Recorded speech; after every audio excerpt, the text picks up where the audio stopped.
Hey, what's going on, guys? This is Hobby with AWOL Customs again, and today we are working on the CB7 AC tuck line kit. So I'm trying to make a one-off custom AC line kit for this car because I am going to run AC, power steering, everything on this all-wheel drive setup that I'm building here. So let me show you guys how it's done.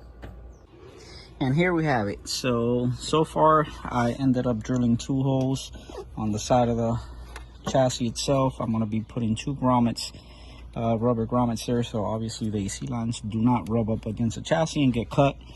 Once I put the evaporator, I'm having them welded right now to accept AN type fittings. So once you get that all welded up, it's going to have a 90-degree fitting right here coming off the bigger one, and also a 90 off the smaller line. Both lines are going to go through the body itself, which I did cut a little access panel here. I mean, I went a little bigger than I should, but it's enough to fit my hand in there comfortable. Both lines are going to go through there and come through the original headlight hole that was already existing there with some rubber around there that has a plastic insert, and the other line will come right around here down to here, which the dryer is going to be sitting right here. Once the dryer it's mounted in place and I make a nice bracket, it's gonna have 2 90-degree fittings here.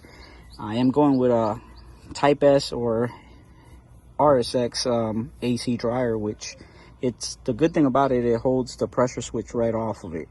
So it's definitely nice to have this dryer.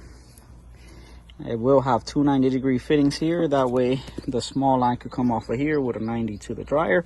From the dryer, it's gonna come to the bottom of the condenser, another 90-degree fitting. So I already got all the measurements there.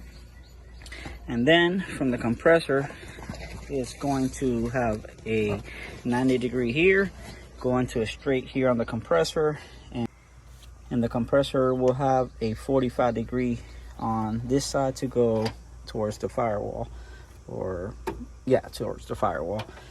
You will need a 2002 to 2004 RSX Type S compressor and the actual bracket itself that holds the compressor in place. So make sure when you're doing this type of AC conversion to any K-swap vehicle, you get these 2 items, very important.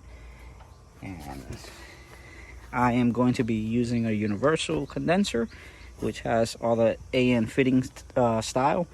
And I just got to make custom brackets or whatnot. This is a mock-up condenser. This is definitely not the one I'm going to be using because I'm going a little smaller. That when I put my intercooler out here, I could run the intercooler pipes right in through here, and I'll have room coming up for the intercooler pipes. But that's a whole nother day.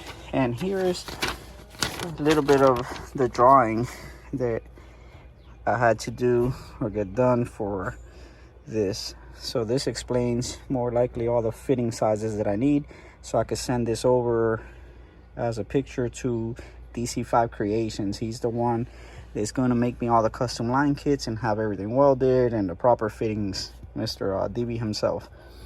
So what I did here, I drew out the firewall 90-degree with the length of the hose that I need to the dryer.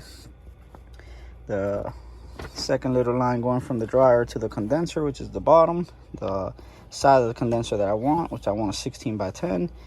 The top of the condenser is going to be a 90 to a straight onto the compressor, and from the compressor, which is going to be the big line here, it's going to be 45 off the compressor to a 90 on the firewall.